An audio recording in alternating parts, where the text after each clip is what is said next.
Hello, ladies and gentlemen. This is the podcast about the politics of expansion, Tyler and Polk. As you see, this is within the unit of Manifest Destiny, so let us begin. If you recall, last time we had a podcast was talking about the election of 1840, and the Whig Party put forward William Henry Harrison, the hero of Tippecanoe, a war hero from the War of 1812, and they nominated John Tyler as their vice president, a gentleman which we will get to know very well shortly. And if you recall, this election of 1840 was one of a lot of hoopla and hullabaloo, where William Henry Harrison and the Whig Party basically run a campaign of image. Hard cider, the log cabin, Tippecanoe and Tyler too, as their theme song goes, and they win the White House eventually. And remember, they ran against Martin Van Buren, who was the President of the United States. And Martin Van Buren had the problem or the unfortunate luck of dealing with Jackson's mess, which resulted in the Panic of 1837.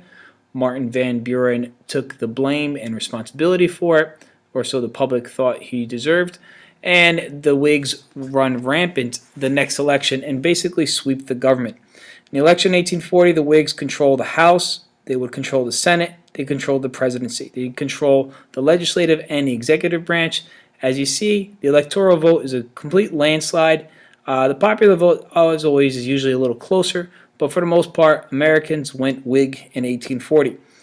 And the Whigs think that good times are coming. As soon as the new government was put in office, they repealed the independent treasury, and were making plans for a new fiscal agent, something similar to the bus, as well as a new tariff with a twist so that people would not oppose it. But as all good things go sometimes, Harrison's inaugural address will kind of change that and would be a snag in the plans of the Whigs. William Henry Harrison has the dubious honor of having probably one of the shortest presidencies ever in American history. And during his inauguration speech, he gave a speech for about 3 hours in front of a standing room crowd. It was cold, it was wet, it was rainy that day. And he chose not to wear a hat. And he caught pneumonia and died 1 month later in office. There it goes to show you why you always wear a hat in cold, wet weather. Thank you, Mom. Well, Harrison dies. And who's left? Tyler, too. But the question is, who is this guy?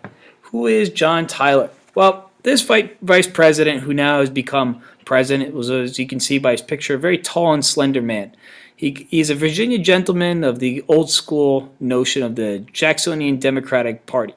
However, he more or less was not a big fan of Jackson. He used to be part of the Jackson Party, but really hated Jackson, so that's why he became a Whig candidate. And he would get a dubious honor of being a Democrat in Whig's clothing.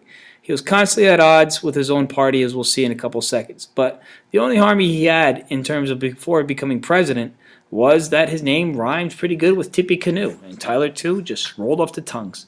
Well, when Tyler becomes president, what are really the important developments for him as president of the United States? Well, first and foremost, like I said, he's referred to as a Democrat in Whig's clothing. Remember, the Whig Party is pro-bank, pro-tariff, pro-internal improvements. He's against all those things. So it didn't quite work out as well as the Whigs had hoped. And it all started kind of in the beginning, and it was kind of foreshadowed right when he had his first cabinet meeting with the representatives of the cabinet that Harrison anointed. Daniel Webster, the famous orator from Massachusetts, who was a senator, is now the Secretary of State. And in the first cabinet meeting that they had, Webster tried to dominate this new president by referring to him as Mr. President and said, "I suppose you intend to carry on the ideas and customs of your predecessor, and that this administration inaugurated by President Harrison will be continuing the same line of policy under which it began." Tyler nodded slightly, wondering what would come next, and Webster continued, "It was our custom in the cabinet of the deceased president that the president should preside over us. Our custom and proceeding was that all measures, whatever, however, relating to the administration, were brought before the cabinet, and their settlement was decided by a majority, each member and the president having one vote." For a moment, Tyler didn't know what to say. He exclaimed, "I beg your pardon, gentlemen. I am sure I am very glad to have in my cabinet such able statesmen as you have proved yourselves to be, and I shall be pleased to avail myself of your counsel and advice. But I can never consent to being dictated as to what I shall or shall not do. I, as president, will be responsible for my administration. I hope to have your cooperation carrying out its measures, so long as you see fit to do this. I shall be glad to have you with me. When you think otherwise, your resignations will be accepted. So more or less, he's going to do it alone, and he claims the right and privileges of the chief executive. And this is definitely actually a really good precedent, because every vice president who has succeeded a president, particularly those presidents who have died in office, has always asserted their authority that this is their administration now, not the previous president's administration. And this is pretty important to understand. And for Tyler, in terms of using the chief executive, he kind of followed actually in Jackson's footsteps, even though he hated Jackson, and using the veto power effectively. The fiscal bank that was proposed by Congress, vetoed. A modified fiscal corporation that the Congress created was vetoed. A tariff bill that was created, which was a little bit over 20% to raise money, veto. I think you got the picture here. Well, the president would soon find himself without a party because he was no longer a Democrat, and the Whigs definitely didn't want him. The Whigs condemned him as an executive ass, basically always tried to remind him how he got there. They mockingly threatened him with death, which is not really a mock if you come to think of it. They kicked him out of the party while he was in office, and they tried numerous attempts to impeach him. Now, the thing about Tyler as president is that the other thing that stands out about it was his issue with the state of, well, not the state of Texas, but the Republic of Texas, if you recall. Now, Tyler and Texas and the other territory. If you recall, Texas is an independent republic. However, they're itching to become part of the United States. And John Tyler is thinking, hey, this will be a nice thing to get. He is a Southerner, and he's thinking, let's get this in there. However, Northern anti-slavery forces are definitely against it. They see that the issue of Texas is really a Southern conspiracy, bent on extending slavery not only to Texas, but into maybe Mexico, maybe Cuba, maybe Central America. Many Southerners and Westerners are kind of okay with it for obvious reasons. Tyler decides he's going to push for it. And he wants to have a little bit of success because he wants to be president once again. He wants to get some sort of momentum for his second term. In addition, he's got a fear of a British-Texas alliance, particularly Texas being a cotton supplier, and that would be a roadblock for American expansion. And so in the spring of 1844, he submits to the Senate with the approval of John C. Calhoun the Treaty for Annexation. The Senate, controlled by the Whigs, they reject it. And more or less, doesn't quite work out. He tries again. But by this time, the election in 1844 is taking place, and Tyler, not having a party, nor being chosen by the Whigs, nor the Democrats, is kind of sitting in a lurch. The story of Texas actually will come out later on. Henry Clay would eventually get a joint resolution in early 1845, 3 days before the end of Tyler's term, and Texas would become the 28th state. However, there is a nice story before that, which we're going to get to in a couple seconds. Now, Tyler also had two other territorial issues that were unique that popped up during his administration. One of them is with the state of Maine. If you're famous, Maine. The beautiful land of the moose. Maine, if you recall, last time we spoke about it, was during the context of the Missouri Compromise of 1820. Oh, good answer, folks. Anyway, the story of Maine is kind of a unique abnormality in American history at this time. And basically, the border between Maine and the Canadian province of New Brunswick was really ill-defined going back some time. Now, Canada is still under British rule, and many Americans, especially up there, thought Britain was their worst enemy. An attitude that carried over from the American Revolution and War of 1812, despite not too many people who have lived through that war by this time. But anyway, they did. And a conflict broke out between rival groups of lumbermen on the main Canadian border that broke out into fighting. So basically, lumberjacks going to war with each other. This is known as the Aroostook War, Arostook, or often referred to as the Battle of the Maps, basically claiming, as you can see, what the boundaries are. The Americans claimed the northern blue boundary up in here. The Canadians said, no, your boundary is down here in the red. Okay. Well, a treaty is signed in 1842 between the British minister and the U.S. Secretary of State Daniel Webster. It's known as the Webster-Ashburton Treaty of 1842. And the disputed territory is split between Maine and British Canada. And the treaty also settles the boundary of Minnesota Territory that's out in the Midwest, an Irish region which the U.S. would gain.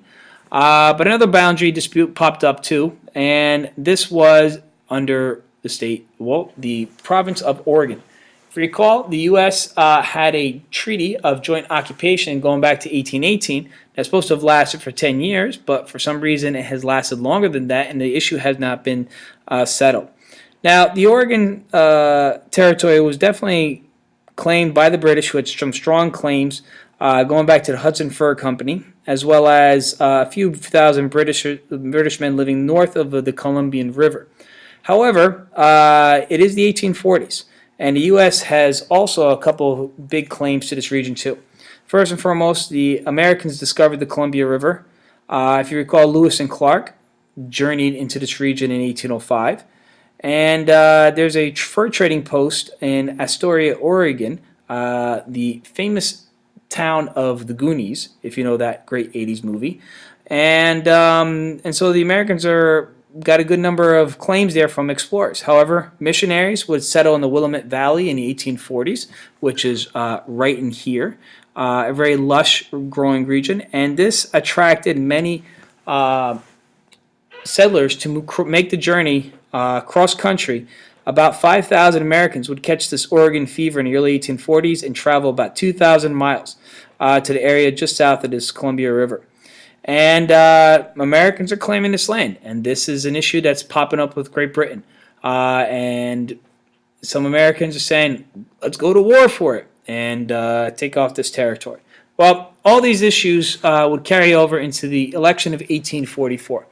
The Democratic Party would nominate James K. Polk of Tennessee, and for vice president, nominate George M. Dallas. Talk more about these guys in a couple seconds. Now, the Democratic Party issued and put together a platform of a couple things. Young Hickory, as James K. Polk was known, he was a friend of Andrew Jackson, was a clear expansionist. He promoted the idea of Oregon, and he was using the famous slogan at the time, 54-40 or fight. The 5440 references the latitude line north of the equator that the Americans were claiming, or get all that territory or fight for it. He wants to lower tariffs to a more modest rate. He also wants an independent treasury, a place where the government can store its money but keep it out of circulation. He also wants to annex Texas. It will be annexed by the end of Tyler's term, but remember, this is the election 1844 before it happened. And he's proposing acquisition of California, lands way out west just south of Oregon. And he's making the audacious claim that he's going to do this all in one term. He's not going to seek re-election. So he's going to be a man of his word, and will he get all this stuff done? That's a big question. The election in 1844 for the Whig Party, as you see, brought, again, good old Henry Clay. Two-time loser to the presidency already. Is he going for a third time? Yes, he is, folks. He's going for a third time, and he'll lose. Another interesting thing, too, for New Jersey people, Theodore Frelinghuysen, Heisen. He's from New Jersey. Word up, boy. Got a Jersey boy running for office. Look at that. Looking good. Anyway, the Whig Party platform was really, I don't know. It could be considered, It really didn't have a platform. There's nothing really clear cut of the Whig Party. Clay was kind of running on his reputation and kind of was very indecisive. The biggest thing that they claimed was, who is James K. Polk? They made this big deal as to who is this James K. Polk, this political unknown, often referred to as a dark horse nominee, a person that you didn't expect coming in that's coming in forward. Well, the thing that got Henry Clay was the issue of Texas. He was on record in 1844 being against the annexation of Texas. But then in late spring, he's kind of for it if the sectional balance is kept. But then by the fall of 1844, he's against it once again. And so his flip-flopping and on the issue and not being decisive really drove some Whig member parties to go away and join a political party that only made a run in this one election, the Liberty Party, behind a candidate by the name of Bernie. That is all I'm going to say about that guy. Well, the election 1844, as you see the results, Mr. Polk wins. He wins a comfortable margin in the electoral vote. However, the popular vote, as you can see, is much, much closer, about 50 to 48%. A difference of about maybe 500,000 people. But if you can look at the map, you see that Polk's strength definitely comes from the west, along the Mississippi River, and the south, and throughout Appalachia. Interestingly enough, he lost his home state of Tennessee, which went for Henry Clay. I don't know why they did that right now, but that's just the way it was. New York definitely was the key, particularly a lot of the Irish immigrant votes that went towards James K. Polk, and by a margin of 6,000 votes, he wins the state of New York. And Bernie, actually, guess what? I talked about him again. He took about 62,000 votes away from Clay. So a third-party candidate did have an influence on the election. Not the first time in American history. Well, let's go back to James K. Polk. Who is James K. Polk? The 11th President of the United States. The handsome devil, as you see on the bottom there. Well, he's often referred to as Young Hickory because he's a friend of Jackson and was often believed to be cut of the same mold as Andrew Jackson. Except he was a very serious man, as you can see. He's very unwilling to delegate work. He's a very methodical, very determined person. He could be referred to as the hardest working president ever. Kind of like James Brown was the hardest working man in show business. Yeah! Well, James K. Polk, is the hardest working man in the presidency. Well, he's very methodical in how it is, and he's got a go-for-it attitude and went-for-it attitude, and very strongly determined. Well, what does he do? Well, gets in office, and he lowers the tariff. Gets that done. Bam! 32 to 25%. How you like me now, folks? Guess what? Number 2, independent treasury. Gonna follow through on that. In 1846, he restores that. And this is a place where the U.S. government can store their money. However, it's not going to be recirculated into the economy, but it's going to be a place where the government can keep their money safe when they need it. The third issue, Texas. Well, Tyler, thank you very much. Tyler settles it 3 days before he left office, where a joint resolution of Congress passes it. However, this is a star that, added to the Union, will cause some issues with our friends to the south, Mexico.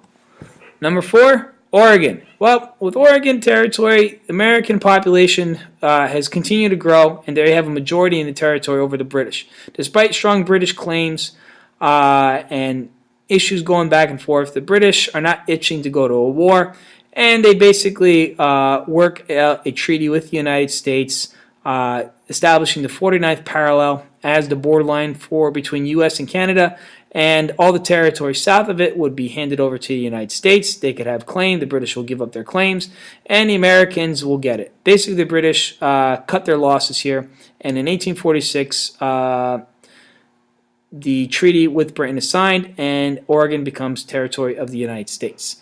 But then comes number 5, California. And James K. Polk basically says to California, come on, Mexico. Well, not to California, but to Mexico. California was a big prize. San Francisco Bay was the key to Pacific trade. It was a great valley, very fertile there. Population in 1845 is rather mixed. You have about 13,000 Spanish Mexicans there, actually Mexicans, 75,000 Native Americans, and you got 1,000 Americans living throughout California, basically displaced Yankees who were all there. Well, James K. Polk makes an attempt. His first attempt was to buy California. So he sends John Slidell, a diplomat, in late 1845 down to Mexico and basically asked to purchase the territory from the Mexicans for about $25 million. And the Mexicans see this as an insult. And there's a couple other issues that go along with this. Well, make a long story short, this will lead the United States to go to war with Mexico, and it's one of the reasons. And this is the reasons which we're going to cover in class. So, enough from me right now. Thank you very much. So, you feel free to go back and look over this podcast again. Hopefully I was clear enough on this issue, but the key thing, as you may understand and know, is that expansion, which is an idea of manifest destiny for Americans, had reached the political arena, became a hot button topic, and now is leading the United States to go to war with their neighbors to the south, Mexico. Thank you very much, and have a good day.